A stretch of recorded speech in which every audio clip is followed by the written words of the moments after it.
요즘 가을 단풍이 참 이쁩니다. 여러분 단풍의 색깔을 보셨습니까? 저마다 다릅니다. 노란색, 빨간색, 노랑 색깔도 아니고 빨간 색깔도 아닌 중간 색깔, 물들어가는 그런 색깔들을 보면서 여러분 무엇을 느끼십니까? 가을이 되면 사람들은 그 단풍이 물들 때까지 기다리다가 물이 들고 나면 이제 서서히 움직이기 시작합니다. 짐을 꾸리고 사랑하는 사람과 함께 그 산으로 향해죠. 그 단풍을 보기 위해서. 사랑하는 사람과 같이 가든지 아니면 혼자 가든지. 혼자 가는 이유는 무엇입니까? 외로움을 더 씹기 위해서입니까? 고독을 더 즐기기 위해서인가요? 우리가 이렇게 단풍을 찾는 이유는 어쩌면 복잡한 생활을 뒤로하고 그 아름다운 자연 속에 나 자신을 좀 파묻혀가지고 좀 쉼을 얻기 위해서가 아닐까 그런 생각이 듭니다. 여러분, 사람은 본질적으로요 안식과 쉼이 필요합니다. 일만 하면 사람 죽습니다. 그래서 일을 하다가도 잠시 일을 내려놓고 좀 쉬어야 되죠. 지금 이 자리에 좀 쉬고 싶은 분도 많이 있을 겁니다. 주무셔도 됩니다. 네, 진짜 주무시더라고요. 끊임없이 찾습니다. 그렇지 않습니까?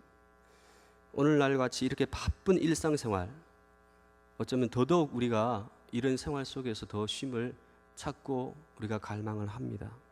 그냥 쉬고 싶습니다. 산으로 가든 집에 있든 그냥 쉬고 싶습니다. 다리도 좀 쭉 뻗고 편안한 쉼을 얻고 싶습니다. 그런데요, 참된 쉼을 우리가 알지 못한다면, 제대로 쉬지를 못한다면 그게 쉬는 게 아니겠죠. 어떤 사람은 쉬고 싶어서 향락 문화를 즐기는 사람이 있습니다. 나이트 클럽이나 이런 으슥한 곳에 가서 좀 거기서 쉼을 얻고 싶지만 어떻습니까? 실상은 쉼이 아니라 더 복잡하고 더 스트레스 받는 모습들로 나타나게 되죠. 여러분, 우리는 주님 안에서 쉴 때 그것이야말로 우리가 참된 안식인 줄로 저는 믿습니다. 주 안에서 쉼을 누려야 합니다. 주님 안에서 누리는 쉼이 진정한 쉼입니다. 주 안에 주품에 거할 때 진정한 기쁨을 우리는 누릴 수 있습니다. 그래서 우리가 주일을 이렇게 지키는 것도요, 그런 쉼을 우리가 갈구하기 때문에 주일날 몸된 교회에 와서 예배를 드리죠. 근데 주일날 교회 와서도 이 안식의 개념에 대해서 잘 모르기 때문에 제대로 쉬지 못하는 사람도 참 많이 있습니다. 여러분, 참된 안식은 무엇입니까? 우리가 진짜 쉰다는 게 무엇일까요? 하나님께서 6일 동안 이 세상을 창조하시고 7일 쉬셨습니다. 7일날 쉬실 때 어떻게 쉬셨을까요? 어쩌면 6일 동안 창조하신 모든 만물을 보시고 그 모든 것을 보고 기뻐하면서 그 모든 만물이 그 하나님께로 향하여 찬양하는 그 모습을 보면서 우리 하나님께서 쉬시지 않았을까 그런 생각이 듭니다. 그러므로 우리가 안식을 누린다는 것이 뭡니까? 하나님이 이뤄놓으신 모든 은혜를 우리 스스로 만끽하면서 삶의 주인 되시는 우리 하나님을 기뻐하면서 그분을 즐거워하면서 그분 안에서 우리가 기뻐 뛴뛰며 쉬는 것, 이것이야말로 진짜 쉼이죠. 안식이죠. 우리는 이것을 때로는 축제라고도 표현합니다. 주일날 여러분 주님 앞에 나와서 예배 드릴 때 여러분의 예배의 모습이 주님 안에서 누리는 참된 안식이요 축제가 될 수 있기를 간절히 바랍니다. 여러분, 오늘 여러분은 매주일마다 이런 축복된 축제 같은 이런 안식을 여러분 누리고 있습니까? 그래서 우리가 쉰다고 할 때요, 우리의 마음속에 생각해야 될 것은 하나님이 이뤄놓으신 사역입니다. 그분이 우리를 일찍부터 우리를 택하셨죠. 때가 되어서 우리를 부르셨습니다. 부르신 우리를 예수님의 피로 씻어주셨고 하나님의 자녀로 삼아주셨습니다. 그리고 이 땅에서 그를 위해 살 수 있도록 성령을 보내주셨습니다. 이것이 우리를 위해서 이뤄놓으신 놀라운 사역이시죠. 이 놀라운 은혜를 주신 주님 앞에 우리가 주님을 즐거워하고 주님을 만족해하고 주님 안에서 기뻐하는 것, 이것이야말로 진짜 안식이라는 것입니다. 여러분 어떻습니까? 이런 안식의 삶을 여러분 누리고 있습니까? 사랑하는 성도 여러분, 그 은혜를 받은 우리는 마땅히 그 은혜 속에서 즐거움과 축제, 기쁨을 여러분 매주일마다, 그리고 여러분 매 순간마다 매일의 삶 가운데서 그러한 쉼을 누리는 우리 모두가 되기를 간절히 바랍니다. 그리고 오늘 이 히브리서에서 말씀하고 있는 이 부분을 우리가 다시 생각해 보기를 원합니다. 히브리서 기자는 지금 주님께서 이미 이루어놓으신 안식에 우리가 이미 들어갔다고 이야기를 하고 있습니다. 그러면서 동일하게 그 안식에 들어간 우리가 이제는 아직까지 완성하지 않는 그 안식을 위해서 살아가라고, 그 안식에 들어가도록 힘쓰라고 그렇게 말씀을 하고 있습니다. 오늘 읽었던 이 말씀 앞부분에서 그렇게 표현하고 있는데요. 그러면 우리가 지금 누리고 있는 이 안식뿐만 우리가 이미 들어간 주님 안에서 그 안식뿐만 아니라, 그리고 앞으로 장차 이루어질 그 영원한 안식, 그 사이에 오늘 우리가 살고 있다면, 지금 현재 우리가 누리고 있는 이 안식의 삶, 어떻게 하면 이 현재적인 지금 우리의 실상의 생활 속에서 어떻게 하면 그 안식을 누리며 살아갈 수 있을까요? 그래서 우리가 안식에 대한 개념을 생각할 때 굉장히 소극적인 개념이 아니라 적극적인 개념인 것입니다. 그래서 오늘 말씀은 그것을 우리에게 말씀을 하고 있는데요. 오늘 히브리서 기자는 이미 3장과 4장을 통해서 그 안식에 대한 개념을 언급을 하고 있습니다. 그 언급을 한 이유는 이 편지를 받은 사람이 오랫동안 유대교에 있다가 기독교로 개종한 사람이었죠. 유대계 그리스도인들이었습니다. 그들에게 이 안식에 대한 언급을 한 이유는 그들의 조상들이 광야 생활 동안에 말씀에 불순종함으로 가나안 땅, 즉 안식에 들어가지 못한 것을 예로 들면서 오늘날도 마음을 강팍하게 하면 결국 그 안식에 참여하지 못할 것이다라는 것을 경고하기 위해서였습니다.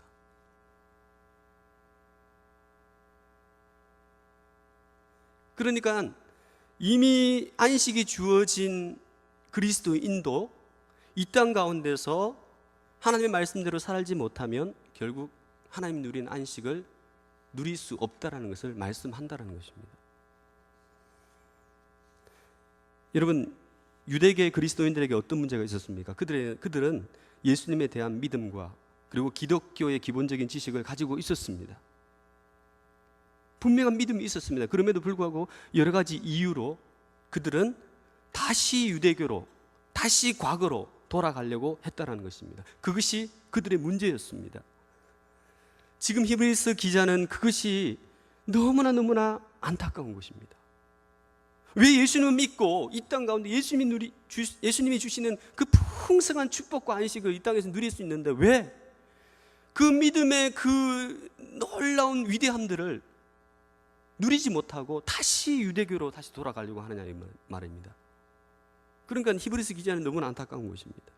마치 뱉었던 쓰레기를요 다시 주워 담는 격이죠. 그렇게 된 것은요 그들의 가운데 어떤 문제가 있었는데 그 근본적인 문제가 무엇이었습니까? 그들은 예수 믿는다는 이유로 외부로부터 박해도 받았습니다. 그런데 사실은요 그것이 근본적인 문제가 아니었습니다. 근본적인 문제는 그들의 내면의 문제였습니다. 내면의 게으름과 나태함 때문이었습니다. 언제부터인지는 모르겠습니다. 그들이 처음에 가졌던 그 믿음이 점점 희미해지기 시작하고 그러다 보니까 멍하니 있다 보니까 이제 어떻게 생각합니까? 그 은혜를 누리지 못하니까 이제 과거로 돌아갑니다. 과거의 것이 생각이 납니다. 과거에 그 유대교에서 누리고 있는 그 의식들과 그 모든 제사 의식들 아주 정교해 보이죠. 근데 내가 가진 믿음은 무엇입니까? 그들이 영적으로 나태하다 보니까 내가 가진 이 믿음에 대한 이 위대함들을 그들은 깨닫지를 못하고 그것을 누리지 못하고 살아갔다라는 것입니다. 그러다 보니까 영적 게으름 속에 있다 보니까 그들의 믿음이요 성장하지가 않습니다. 자라지가 않습니다. 그래서 초보 가운데 그들의 신앙이 머물러 있는 것입니다. 여러분, 우리가 피부로 항상 느낍니다. 우리의 삶 가운데 가장 큰 죄는 무엇입니까?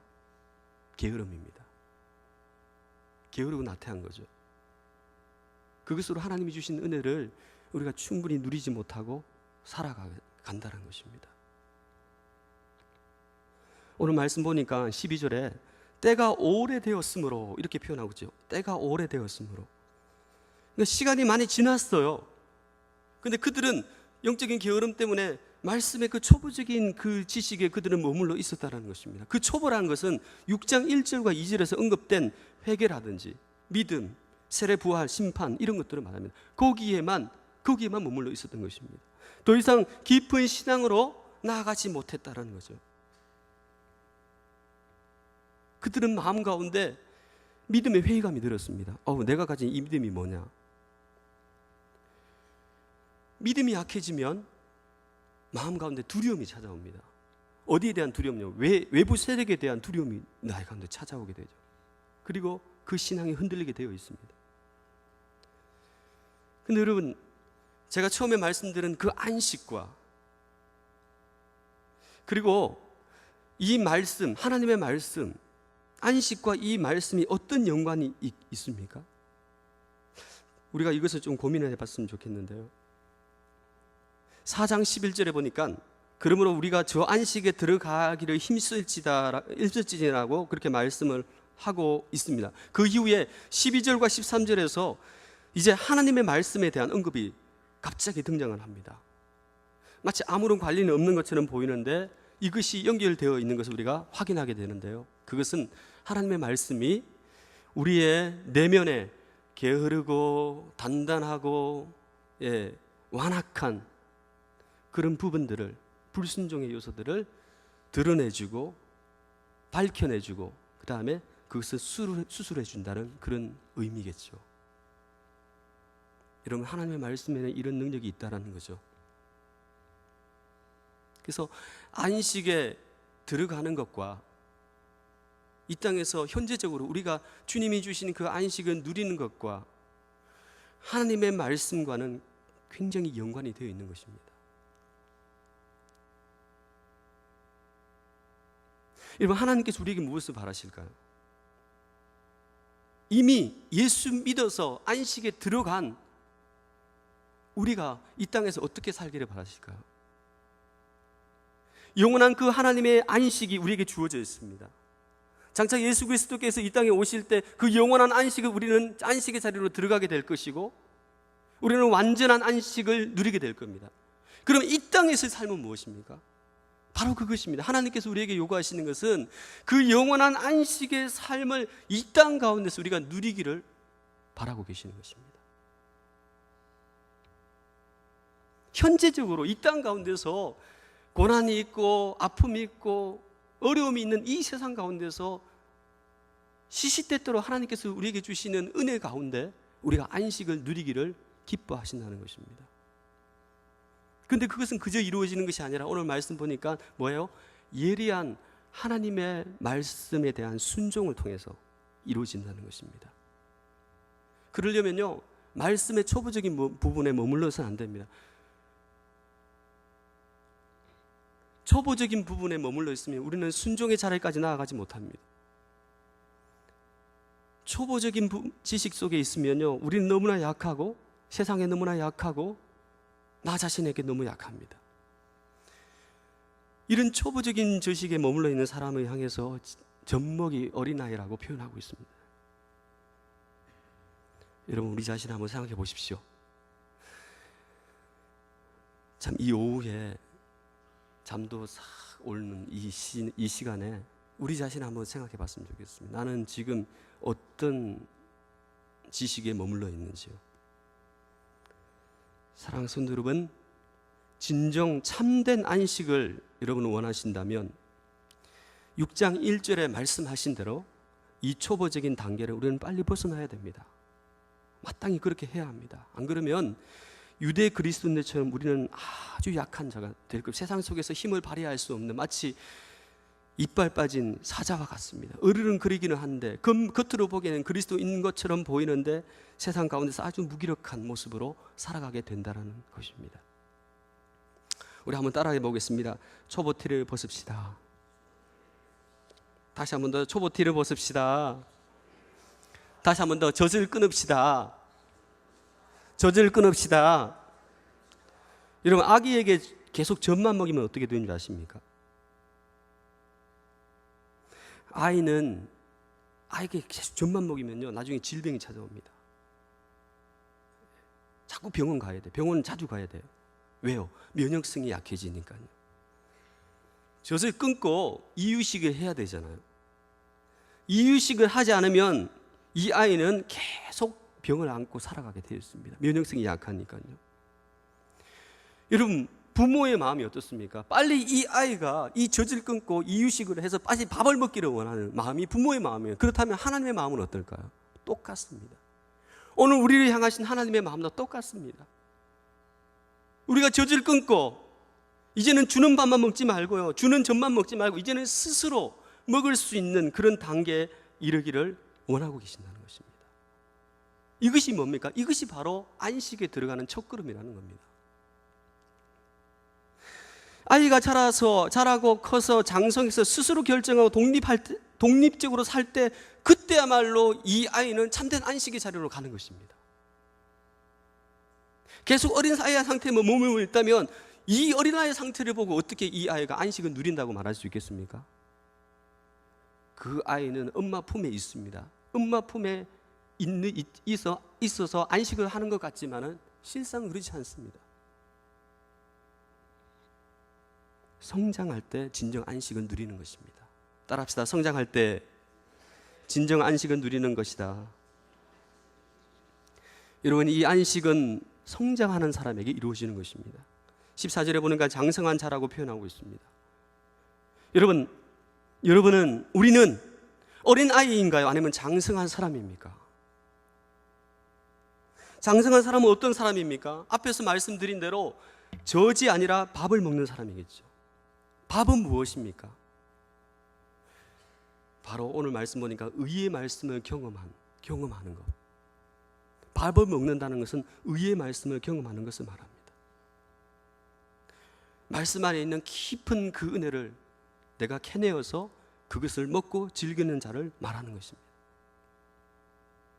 성경을 쭉 창세기부터 읽다가 레위기가 되니까 점점 불안해집니다. 레위기는 패스.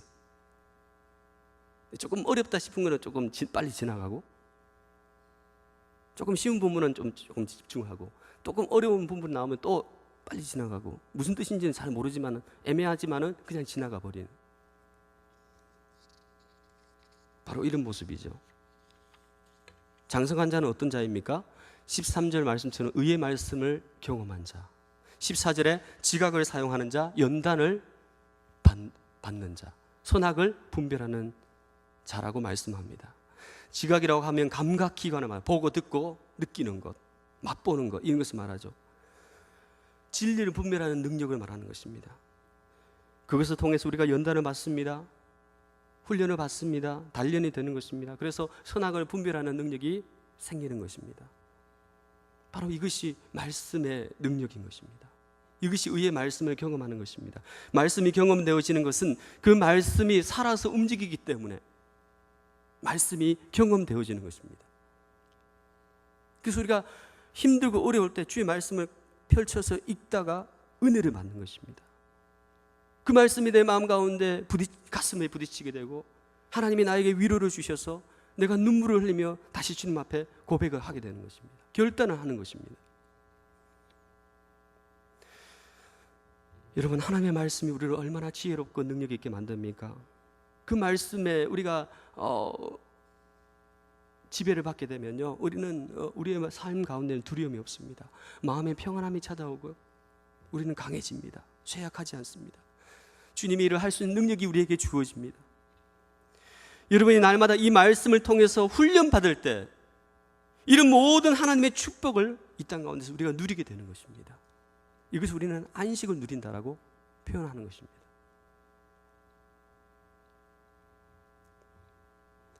여러분, 축구하는 사람이요, 축구공을 잘 다루어야만이 어떻게 합니까? 축구장에 가서 자유롭게 축구를 합니다. 그런데 내가 축구를 하는데 공을 잘 다루지 못해서 에이, 오늘은 그냥 쉬어야 되겠다 해서 집에서 쉬어보십시오. 자, 축구공을 잘 다루어서 축구장에 가서 축구를 하는 사람과 또 잘 다루지 못해가지고 그냥 집에서 쉬는 사람하고 누가 안식을 더 많이 누리는 거라고 생각하십니까? 축구장에 가서 축구를 하는 사람은 축구를 하면서 체력을 소모하기 때문에 많이 피곤하고 또 힘들 수 있어요. 체력을 소모하는 거니까요. 그런데 그것이 바로 쉬는 거잖아요. 거기서 다시 힘을 얻고 에너지를 얻고 다시 삶을 살아가게 되어 있습니다. 그런데 내가 조금 못한다고 해서 집을 쉬보십시오. 운동도 안 하고 그냥 쉬어보십시오. 더 힘듭니다. 더 힘들어요. 바로 이런 거죠. 하나님께서 우리에게 안식을 주신 누리라고 한 것은 우리를 위한 것입니다. 여러분을 위한 것입니다. 여러분, 훈련 받을 때 우리는 참된 안식의 자리로 나아갈 수 있습니다. 훈련은 우리가 누리기 위해서지 누구에게 잘 보이기 위해서가 아닙니다. 그래서 우리는 즐겁게 신앙생활을 하기 위해서는 정말 훈련을 즐거워해야 하는 것입니다. 정말 지혜로운 자는 훈련받기를 좋아합니다. 우리 옆 사람 서로 좀 권면해 보겠습니다. 훈련받기를 누리시기 바랍니다. 네. 제가 이 말씀을 드린 이유는요, 우리가 잘못 생각하는 부분들이 너무나 많아서 그렇습니다. 정말 깨어있는 자, 정말 하나님의 은혜를 누리고자 하는 자는 그 마음 가운데 훈련받기를 굉장히 즐거워합니다. 여러분, 주위에 있는 사람들 잘 살펴보십시오. 훈련받기를 즐거워하는 사람들은 정말 많은 것들을 누립니다. 하나님 주신 그 축복들을 이 땅 가운데서 마음껏 누리는 것입니다. 제가 마지막으로 말씀을 드리고 싶습니다. 우리가 안식을 누리기 위해서는 장성한 자의 우리가 자가 되어야 하는데, 그러면 그 장성한 자는 어디까지 가야 합니까? 말씀을 묵상하고 의의 말씀을 경험하고 또 지각을 받아서 하나님의 말씀으로 훈련받는 사람은 어디까지 가야 합니까? 완전한 자의 자리까지 이뤄야 하는 것입니다. 그것이 무엇입니까? 순종해야 하는 것입니다. 순종하기까지 훈련을 받아야 됩니다. 순종하기까지 연단받아야 됩니다. 순종하기까지 말씀 묵상해야 합니다. 순종하기까지 우리는 끊임없이 하나님의 말씀으로 지각을 사용해서 끊임없이 묵상하고 주의 말씀의 인도하심을 받아야 합니다. 어디까지요? 순종하기까지. 너무나 중요합니다. 예수님께서 이 모습을 보이셨습니다. 히브리서 기자를 말씀 한번 읽어보시기 바랍니다. 1장부터 2장까지 쭉 말씀하는 것이 무엇입니까? 예수 그리스도의 우월성에 대한 이야기를 하고 있습니다. 예수님은 누구신가? 그분은 하나님의 아들이십니다. 그분은 창조주이십니다. 근데 그분은 유대인들이 믿고 있는, 그들이 존경하고 있는 모세보다, 천사보다 더 우월한 존재다라고 이야기를 합니다. 그리고 나서 지금 5장에 와서는 어떤 이야기를 하고 있습니까? 예수님의 그 대제사장적인 역할에 대해서 말씀을 하고 있습니다. 그러면서 그 말씀을 할 때 어떤 이야기를 합니까? 예수 그리스도께서 사람의 몸을 입고 이 땅에 오셔서 어떤 삶을 살았다고요? 그분은 눈물을 뿌리셨습니다. 고난을 겪으셨습니다. 순종함으로 온전한 자리에 이뤘다라고 성경은 말씀하고 있습니다. 예수님의 그런 모습, 순종적인 모습에 대해서 초점을 맞추고 있습니다. 그래서 예수님이 순종을 통해서 완전한 자리에 이르렀다고, 온전한 자리에 이르렀다고 말씀하고 있습니다. 예수님이 온전한 사람이 아닙니까? 그분은 온전하신 분입니다. 그런데 여기서 말씀하고 있는 것이 무엇입니까? 대제사장으로서 온 인류를 속죄하는 그 역할을 감당하는 그 사역적인 면에서 온전한 자리에 이르렀다고 성경은 기록하고 있는 것입니다. 예수님의 순종하는 모습을 보여주고 있어요. 예수님께서 이렇게 순종을 했다면 너희들도 그렇게 순종해야 되지 않느냐라고 말씀하고 있는 것입니다. 여러분, 우리가 하나님의 말씀으로 연단을 받을 때, 우리가 훈련을 받을 때 어디까지 가야 됩니까? 순종하는 자리까지 이르러야 하는 것입니다.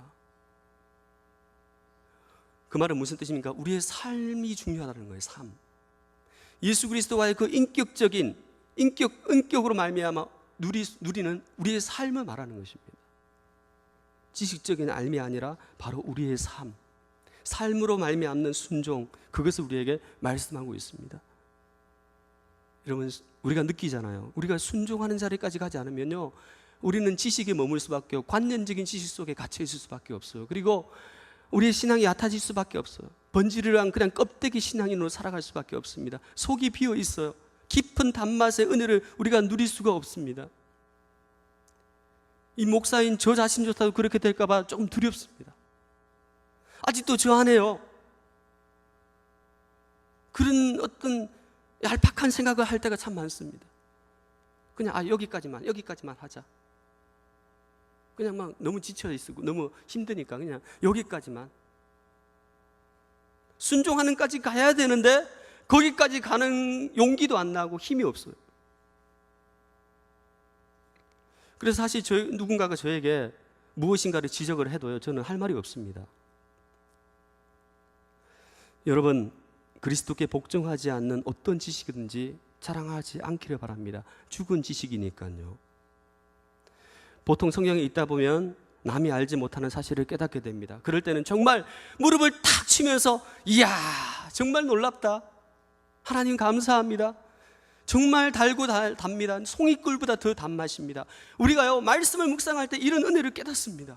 그런데 그 말씀 앞에 우리 자신을 쳐서 복종하지 않으면 우리가 깨달은 지식이 무슨 의미가 있습니까? 사랑하는 성도 여러분, 이 자리에 있는 우리 모두 정말 말씀을 통해서 성숙한 자리로, 참된 안식의 자리로 여러분 한 걸음 한 걸음 나아가시는 우리 모두가 되기를 바랍니다. 신령한 젖을 사모하라고 했습니다. 참된 안식은 주 안에서 기뻐하고 즐거워하는 잔치요, 축제라고 했습니다. 우리가 힘들 때, 우리가 어디로 가야 될지 모를 때, 내 앞길이 희미할 때 우리는 누구를 의지합니까? 우리는 무엇을 의지합니까? 말씀의 인도를 받아야 합니다. 그것이 우리의 소망입니다. 다른 것은 없습니다. 하나님의 말씀의 인도를 받으려면 훈련 받아야 되죠. 훈련 받기를 게을러서는 안 됩니다. 아이고 목사님, 저 혼자 하면 되죠 뭐. 물론 혼자 말씀을 읽다 보면 성령께서 깨닫아 주신 은혜가 있습니다. 그것이 기초입니다. 그러나 주님께서 우리의 길을 인도해 주시기 위해서 여기 이 땅 가운데 목회자들을 세워주셨습니다. 말씀 사역자들을 세워주셨습니다. 그래서 우리가 초대교회를 보면요, 그들이 교회가 처음에 초창기 형성이 될 때 그들이 가장 첫 번째로 한 것이 무엇입니까? 사도들의 가르침을 받아. 그들은 사도들의 가르침을 받았습니다. 가르침을 받고 그들은 어떻게 했습니까? 그들은 그대로 순종하는 모습으로 그들의 삶이 나타나는 것을 우리가 보게 됩니다. 가진 것을 나누게 되죠. 자기의 것을 포기하죠. 말씀 앞에 온전히 굴종을 하죠.